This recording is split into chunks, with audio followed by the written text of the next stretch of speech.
Olá, queridos, sejam bem-vindos ao curso Orando com o Apóstolo Paulo. Hoje, a nossa segunda aula do curso, nós iremos falar sobre a vida, o ministério e principalmente a vida de oração do maior apóstolo, missionário, plantador de igrejas da história do cristianismo, o apóstolo Paulo. Paulo foi o maior teólogo, o maior missionário, o maior plantador de igreja de toda a história do cristianismo. Ele escreveu 13 dos 27 livros do Novo Testamento. E eu quero, desde já, dizer algo que o Espírito Santo falou ao meu coração estudando sobre a vida de Paulo. Paulo foi quem foi por causa da sua vida de oração. É bem verdade que Paulo foi escolhido por Deus para ser o apóstolo que foi, mas isso só se concretizou porque Paulo decidiu obedecer ao Senhor, consagrando sua vida e dedicando-a à obediência a Cristo e à oração. O nome de Paulo em hebraico era Saulo, nascido em Tarso, região da Cilícia. Paulo foi, a princípio, um fariseu zeloso da lei e perseguidor da igreja, como ele mesmo declara em Filipenses capítulo 3, do versículo 5 ao 6. Paulo era um cidadão romano por nascimento, por direito, com uma formação acadêmica elevada para o seu tempo, criado aos pés do ilustre mestre Gamaliel. E Paulo é, sem dúvida, segundo John Stott, o mais importante teólogo da igreja primitiva e, consequentemente, da história do cristianismo. Paulo foi um homem extraordinário que dedicou sua vida à oração. E o intuito dessa aula é apresentar para você não só a vida de Paulo e o seu ministério, sua conversão, como eu acredito que a maioria de vocês já conhece, mas mostrar, por meio de algumas passagens bíblicas, que Paulo foi um homem que entendeu, como eu disse desde a primeira aula, desde a introdução, um homem que entendeu a importância de um lugar da sua vida de oração. Quero aqui mais uma vez citar a frase de A.W. Tozer, um homem de Deus do século XIX, que a vida de um cristão consiste na sua vida de oração. Assim como um celular que tem todos os aplicativos e todas as funcionalidades, ele precisa de uma rede para poder funcionar, se conectar, de um sinal para poder se conectar, assim é o cristão. Nós temos um potencial dado pelo próprio Deus, mas precisamos estar em conexão com Deus para que esse potencial possa ser utilizado, se manifestar e até mesmo potencializar-se. Então convido você, venha comigo nessa aula, fique atento, pegue a sua Bíblia para que você seja edificado, inspirado, instruído e motivado a dedicar também sua vida a uma vida de oração. Em Atos capítulo 9, nós encontramos a história de Paulo, já no capítulo 8, mais finalzinho do capítulo 8, e mais precisamente no capítulo 9 de Atos, Lucas nos relata a história do jovem Saulo, que com cartas dos sumos sacerdotes de Jerusalém, vai para Damasco em busca dos cristãos, dos discípulos, aqueles do caminho, os seguidores do caminho, como era chamado os cristãos já no iniciozinho da igreja. E antes de chegar à cidade de Damasco, a Bíblia nos ensina que Paulo teve uma visão de Jesus, uma luz brilhou do céu e Paulo cai por terra, cai ao chão e uma voz fala com Paulo perguntando: Saulo, Saulo, por que me persegues? E Saulo, atordoado, sem entender exatamente o que estava acontecendo, ele diz: quem és tu, Senhor? E Jesus responde: sou Jesus, a quem tu persegues. Isso nos leva a uma lição muito preciosa. Na verdade, as orações de Paulo estão carregadas de lições preciosas para a nossa vida. Saulo era um homem que conhecia as Escrituras, foi criado na religião, por assim dizer. Ele havia lido as Escrituras centenas de vezes, talvez milhares de vezes desde a sua infância, tinha um zelo pela sua religião fervoroso, mas ele não conhecia Deus. Quantas pessoas que estão vivendo exatamente dessa forma? Conhece a teoria, conhece a Escritura, a letra, por assim dizer, a história, mas não conhece a pessoa, que é a pessoa de Jesus, Deus. Estudando teologia, muitas vezes eu tive a impressão de que os teólogos eles parecem mais com um médico legista.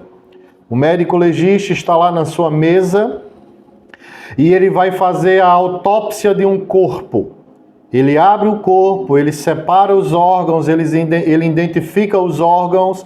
Esse é o coração, esse é o fígado, esse é o pulmão, esse é o rim, esse é o baço e assim por diante.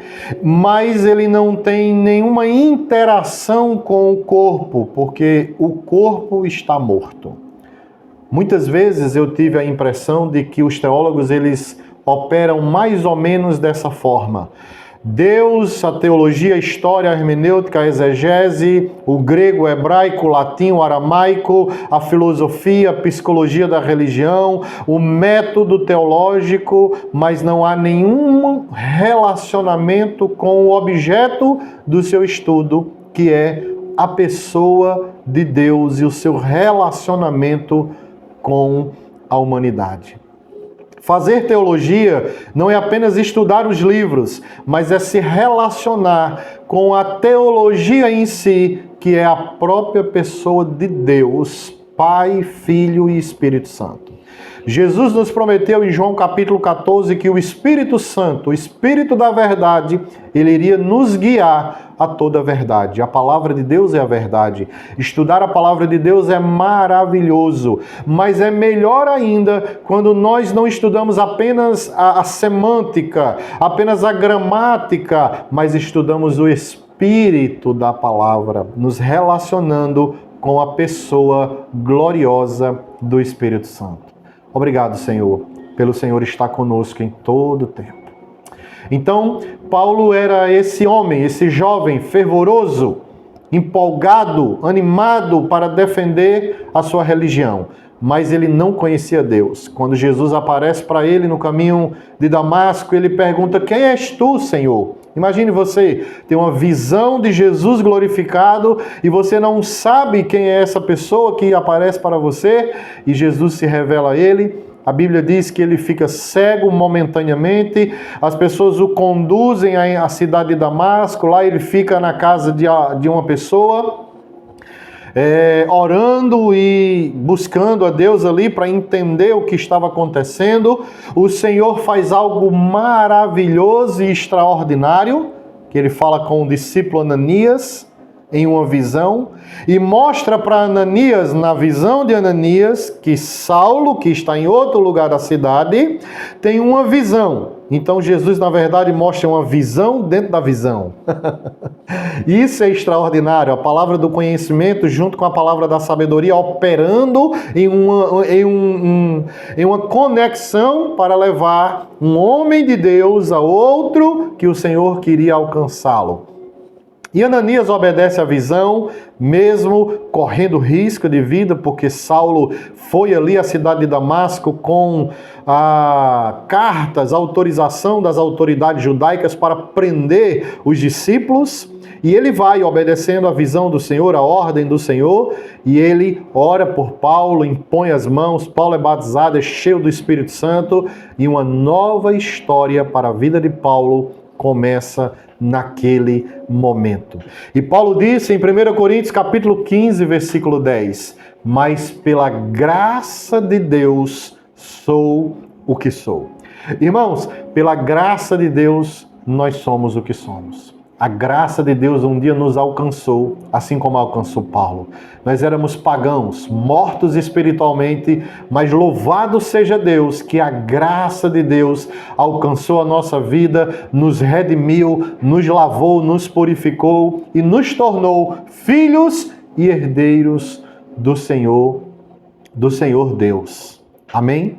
Eu espero que essa história de Paulo e que nós estamos tratando aqui nessa aula possa motivar você a ser um crente consagrado, um crente obediente e que dedica a sua vida à oração.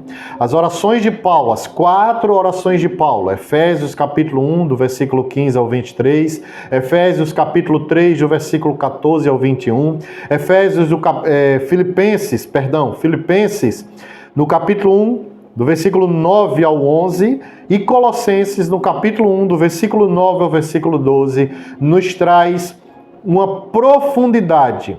Na verdade, essas orações, ela revela tanto a inspiração e o conhecimento do Espírito Santo, como nos revela o coração de um homem apaixonado pelo Senhor e pela igreja.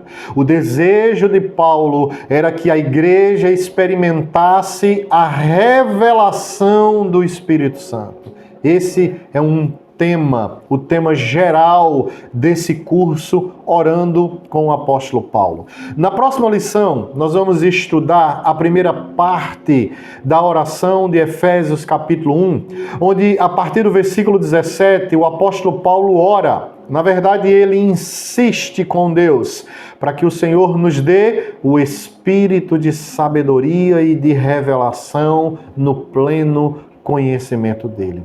Eu sou apaixonado por essa oração de Paulo, porque ela me ensina que a prioridade para Paulo era o conhecimento pleno de Deus. E se era a prioridade para Paulo, deve ser a prioridade para a minha vida e para a sua vida. Eu quero fazer uma pergunta para você. Qual tem sido a prioridade na sua vida? Em que você tem empenhado sua vida, seus anos, suas horas, seu trabalho, seu dinheiro, seu tempo, sua saúde? O que é prioridade para você? Prioridade é algo que precisa estar em primeiro lugar, acima de tudo e de todos, absolutamente. Nós não podemos negociar a prioridade, porque o Otman Nee, um cristão chinês do século passado, ele disse algo muito importante. Se Deus não estiver em primeiro lugar em nossas vidas, Ele não estará em nenhum outro, porque Ele não aceita nenhum outro lugar que não seja o primeiro. Jesus precisa ser o único ocupante do trono em nosso coração. Louvado seja Deus. Pela graça de Deus, disse Paulo, eu sou o que sou. De perseguidor, Paulo virou um perseguido, um missionário que dedicou sua vida à revelação, a manifestar a revelação de Cristo Jesus. O chamado de Paulo é latente, é claro, é explícito, é claro como a luz do sol, como dizem os juristas, né? A revelação direta de Paulo. Paulo sempre se identifica primeiro como o servo de Jesus Cristo e apóstolo. Apesar de toda mídia, toda notícia que nós temos por aí afora de pessoas se auto-intitulando apóstolos, e a palavra tem até um tom pejorativo hoje em dia, mas Paulo foi um apóstolo legítimo, verdadeiro, como ainda existe hoje em dia homens verdadeiramente chamados pelo Senhor para o ministério apostólico, para o ministério de fundação, de iniciação, um ministério poderoso em Deus, e Paulo sempre se identificava.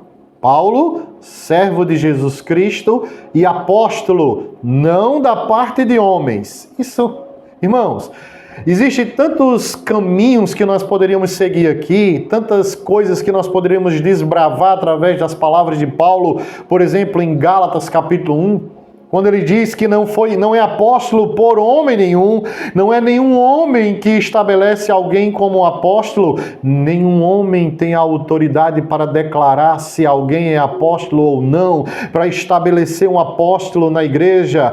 Paulo, em Efésios capítulo 4, versículo 11, declara de forma bem clara que foi Cristo, o Senhor da igreja, que estabelece na igreja apóstolos, profetas, evangelistas, pastores e mestres. Assim como homem algum pode tornar alguém um pastor, um mestre, um evangelista ou um profeta, homem nenhum pode estabelecer alguém como apóstolo. O apóstolo, assim como os outros dons ministeriais, é um chamado exclusivo de Deus. De perseguidor, ele se torna um apóstolo perseguido, declarado, determinado, chamado exclusivamente pelo Senhor. Um apóstolo dos gentios, um plantador de igreja. Sabe, irmãos, deixa eu dizer algo para você. O ministério apostólico não consiste em nome.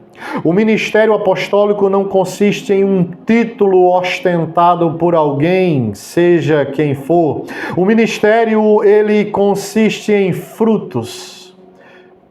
2 Coríntios capítulo 12, versículo 12, Paulo declarou: as minhas credenciais apostólicas foram demonstradas diante de vocês. Um apóstolo é alguém que verdadeiramente tem credenciais, um ministério de revelação, uma capacidade sobrenatural de plantar igrejas, de liderar, de levantar ministros e uma capacidade sobrenatural de operar nos dons de poder.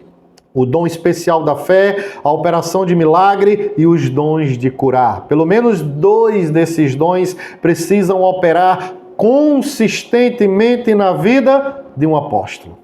Fechar aqui aspas, ou que fechar para não demorar nessa parte. Mas Paulo foi um apóstolo verdadeiro e enviado aos gentios para plantar igreja. Como eu disse no início, Paulo, ele escreveu 13, pelo menos nós temos 13 dos 27 livros do Novo Testamento, ou cartas, como você queira.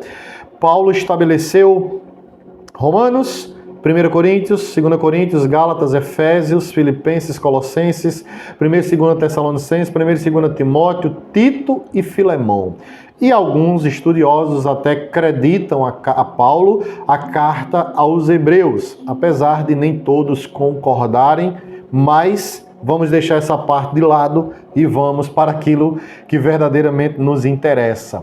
O que eu falei até agora sobre Paulo e sua vida, seu ministério, sua conversão e principalmente sua vida de oração, estabelece Paulo como um dos maiores vultos da igreja de todos os tempos.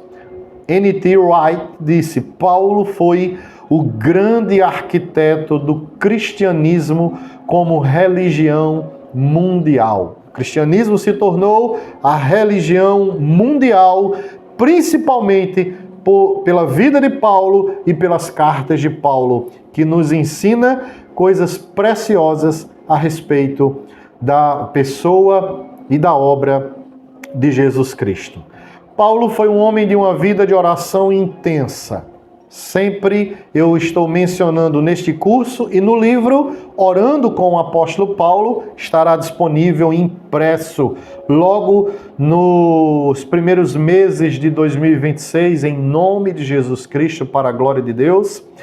Paulo sempre menciona suas orações no plural, o que nos ensina que Paulo orou milhares de vezes, literalmente. Efésios capítulo 1, versículo 15, ele disse: quando eu ouvi falar de vocês e da fé no Senhor Jesus, eu não cesso de dar graças por vocês, fazendo menção de vocês nas minhas orações.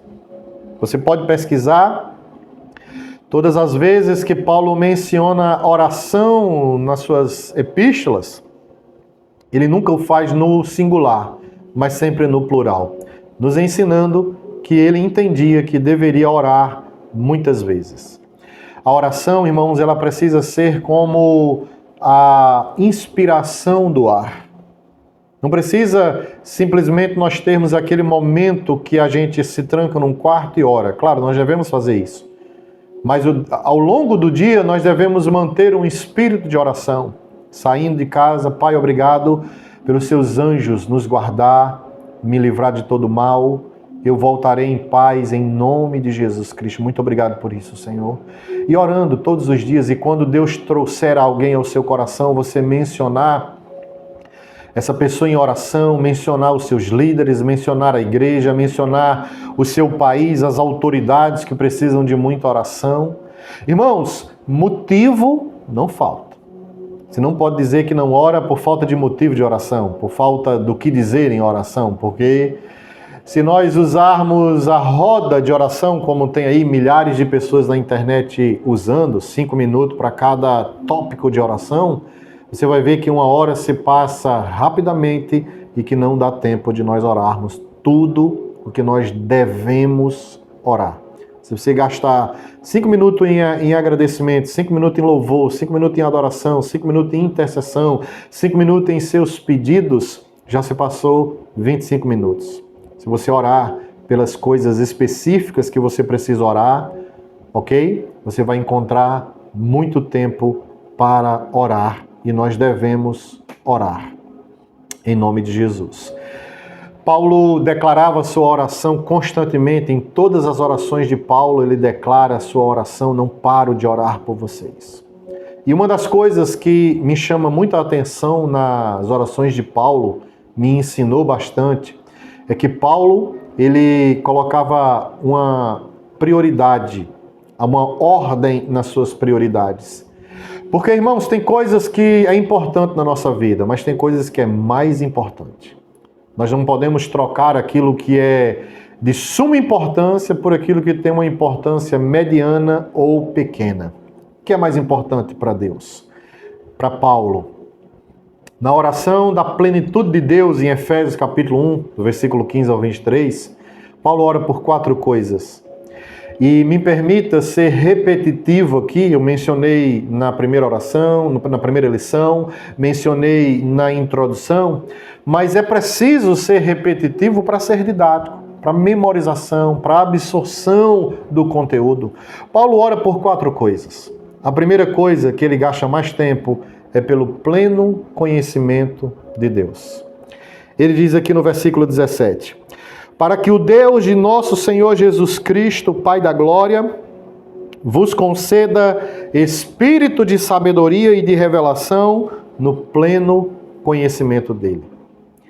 Perceba que ele menciona um elemento que você não vai encontrar em nenhum autor do Novo Testamento: o espírito de sabedoria e de revelação. O que é isso? Onde nós podemos encontrar uma referência com relação a isso? Paulo usa esse termo como uma operação do Espírito Santo no homem interior, no coração do crente, do homem regenerado, no espírito humano. Uma operação de revelação de quem é Deus.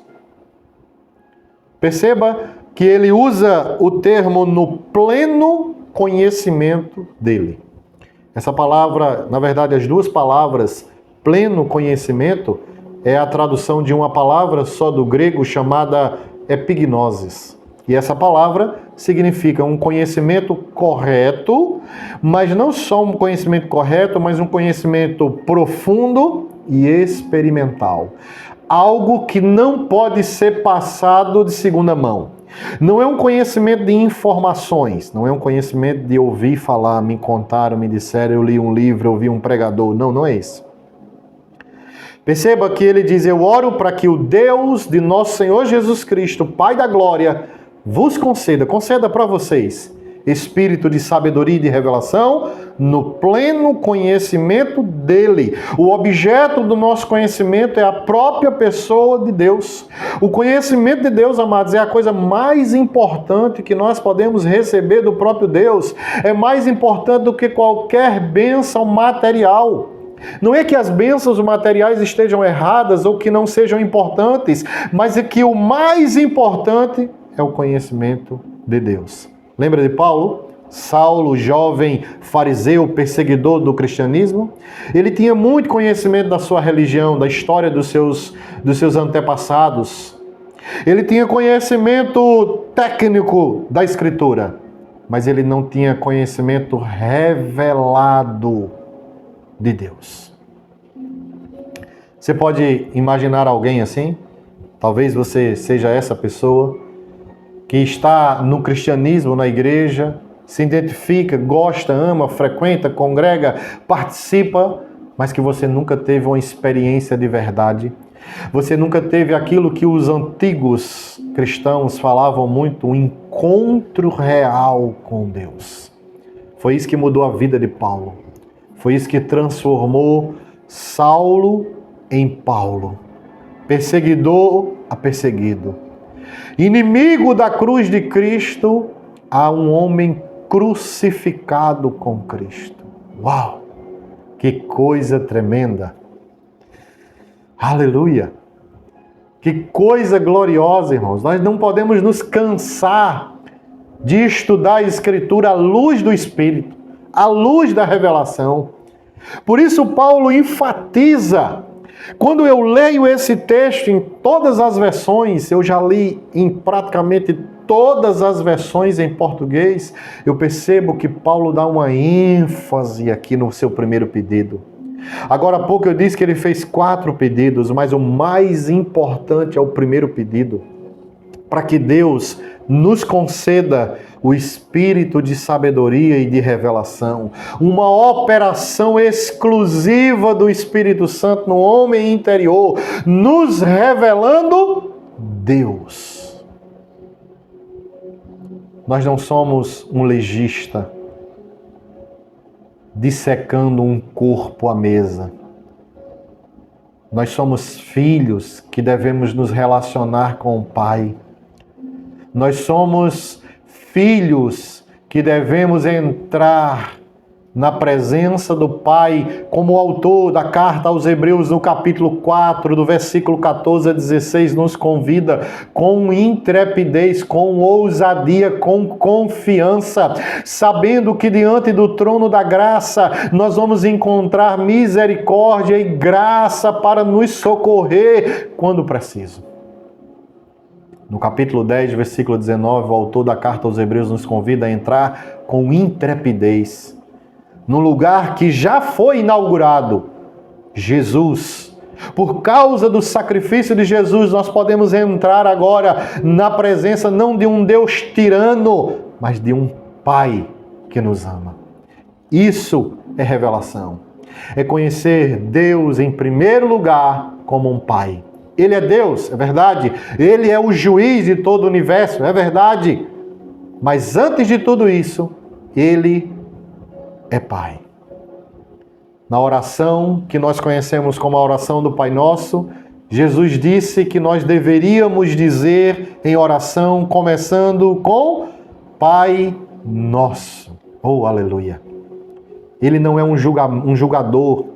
Ele não é um juiz que está esperando você cometer um deslize para estalar o chicote nas suas costas. Ele é um Pai que ama, que disciplina em amor,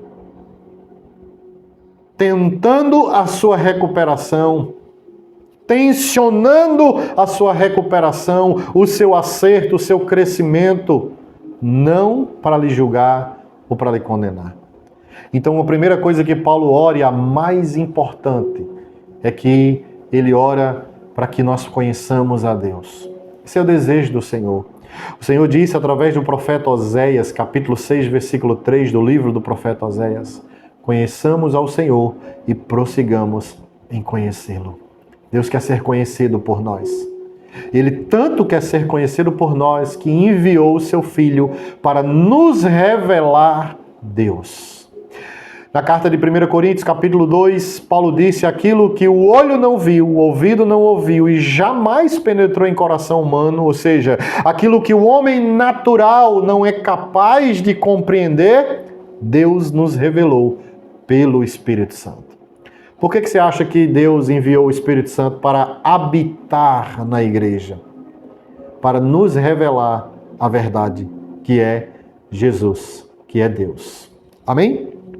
Então Paulo é esse grande homem de Deus que nos inspira tanto, que tem inspirado os cristãos ao longo desses 2000 anos de história da igreja. As orações de Paulo são recheadas de humildade, a verdadeira humildade. A verdadeira humildade. Não é a humildade que nos despreza, que nos menospreza. A verdadeira humildade nos leva à dependência de Deus, não a nos degradar, a nos menosprezar, não. Mas nos leva a entender que somos e devemos sempre ser dependentes completos do Senhor. Então as orações de Paulo são recheadas de humildade, sabedoria, revelação, amor, persistência e poder espiritual. Mesmo Paulo em prisão, Atos capítulo 16, quando ele e Silas é preso, não porque estava fazendo alguma coisa errada, mas porque estava orando e libertou uma jovem do poder do mal. Ele foi preso e mesmo preso, a Bíblia diz, por volta da meia-noite, Paulo e Silas oravam e cantavam louvores a Deus. Aleluia! Irmão, eu não sei você, mas quando eu olho para a vida de Paulo, eu sinto como se o Espírito Santo estivesse me chacoalhando para dizer: acorda, Jorge! Porque hoje eu tenho toda a liberdade de fazer tudo o que eu preciso fazer, que eu posso fazer, que eu quero fazer, e muitas vezes nós não fazemos, enquanto Paulo não estava confortável. Ele tinha acabado de levar uma surra. Eu estou tentando aqui usar as palavras mais simples possível. Ele tinha acabado de levar uma surra e mesmo assim a Bíblia diz que ele não choramingou, não reclamou, não murmurou, não se revoltou. Pelo contrário, ele orava e cantava louvores de maneira que todos os prisioneiros ouviam as orações e o louvor de Paulo e Silas. E a resposta de Deus, sabe o que foi? Um terremoto naquela prisão. Irmão, a Bíblia não diz, eu não quero aqui causar polêmica, eu sou um pregador e um ensinador da Escritura, não sou polemista, não faço questão de ser polemista, mas eu imagino, na minha simplicidade, que quando Paulo e Silas começam a cantar e a orar, um anjo de Deus desce naquele lugar e o resultado disso foi que houve um terremoto que abalou a estrutura daquela prisão e abriu todas as cadeias, todas as portas das prisões. E o mais incrível é que nenhum preso fugiu. Nenhum preso. Sabe por quê? Porque a presença de Deus estava naquele lugar. Sabe o que atrai a presença de Deus? Oração e louvor. Sem oração, irmãos, nós somos pobres, cego, nu e miserável. Essa é a realidade. Mas, dedicando a nossa vida em oração, nós iremos receber as demais coisas que Paulo ora na oração de Efésios, a oração da plenitude de Deus. Primeiro, o conhecimento de Deus. Segundo, aí ele ora para que os olhos do nosso coração sejam iluminados e possamos compreender a esperança do nosso chamado. Qual é o seu chamado? Para que você nasceu? Por que você nasceu aqui no Brasil? Por que você nasceu nesse país de língua portuguesa? Os irmãos aí de Angola, Cabo Verde, Moçambique, Guiné-Bissau, Timor-Leste. Por que você nasceu nesse país de língua portuguesa? Por que você nasceu nessa época? Qual é o propósito de Deus para a sua vida? Você não consegue entender a não ser pela revelação do Espírito Santo. E você precisa orar para que essa revelação possa chegar na sua vida, em nome de Jesus. Em terceiro lugar, Paulo ora para que os olhos do nosso coração sejam iluminados para entendermos a herança que temos no Senhor e que o Senhor tem em nós. Se nós concordarmos as 4 orações, a interpretação correta dessa herança é a herança que nós temos em Deus, porque somos herdeiros de Deus e co-herdeiros com Cristo. Você já imaginou? Você é o herdeiro de Deus. Qual é a sua herança? Em que consiste a sua herança? O que Jesus herdou como Filho de Deus? Você já parou para pensar nisso? Além de estudar as Escrituras, a revelação do Espírito Santo. revelando a Escritura. Não é uma revelação extra-bíblica, mas é mostrando na Bíblia aquilo que é seu por direito como filho de Deus. Amém? E em quarto lugar, para encerrarmos essa aula de hoje, Paulo ora para que possamos conhecer por revelação, pelos olhos do coração iluminados, o poder da ressurreição. Ele vai dizer que esse poder é tão grandioso. É o poder que Deus Pai exerceu em Cristo, levantando Cristo da morte e estabelecendo Cristo como cabeça de todas as coisas, acima de todo poder, de todo nome que se possa nomear em qualquer época. Irmãos, como nós precisamos da revelação, como nós precisamos estudar a palavra e a vida de Paulo à luz das Escrituras e à luz do Espírito, desejando, clamando que o Espírito Santo traga luz ao nosso coração. Isso é revelação. Isso é revelação. O Espírito Santo na sua vida. Com a vida de Paulo como exemplo para nós, ele nos dá um modelo de entrega, de estudo, de dedicação, obediência e principalmente da oração. A W. Tozer disse: Paulo é um exemplo supremo de uma vida transformada pela graça de Deus. Eu quero desafiar você essa semana a colocar em prática algumas lições. Pega um caderno, escreva, de preferência à mão, a sua história de conversão, as experiências que você teve, os detalhes, aquilo que Deus falou para você. Escreva a sua história da sua vida, aquilo que Deus tem feito com você, em você e através de você. E certamente você vai ser poderosamente abençoado e vai abençoar a vida de outras pessoas. Vamos orar juntos? Pai querido, em nome do Senhor Jesus, obrigado pela vida de Paulo. Obrigado pela sua entrega, consagração. Obrigado por aquilo que o Espírito Santo inspirou Paulo a viver e a escrever. Hoje nós somos alcançados por essa história maravilhosa, gloriosa. Mas acima de tudo isso, eu oro como Paulo, para que o Senhor conceda a todos nós que estamos aqui nesse vídeo o espírito de sabedoria e de revelação no pleno conhecimento do Senhor. Eu oro para que o Senhor ilumine os olhos do nosso coração, para que possamos enxergar, Senhor, a esperança do nosso chamamento, da nossa vocação. A esperança do nosso chamado é importante para a nossa vida. E oro também para que o Senhor ilumine os olhos do nosso coração, para que possamos compreender a nossa herança, para que possamos ter a visão correta de filhos de Deus, não meros religiosos. E também, Senhor, ilumina os olhos do nosso coração para que possamos entender a grandiosidade do poder que está disponível para cada um de nós que somos os teus filhos. Abençoe o meu irmão, a minha irmã que está me assistindo, seja no Brasil, em Angola, Moçambique, Cabo Verde, Guiné-Bissau, Timor-Leste ou em qualquer parte do mundo, em qualquer língua que essa pessoa esteja me assistindo agora, que a sua presença e o seu poder agora alcance a vida e o coração dessa pessoa e que, assim como Paulo, ela seja impactada e transformada no nome do Senhor Jesus. Obrigado, Senhor. Nós te agradecemos no nome precioso de Jesus. Amém.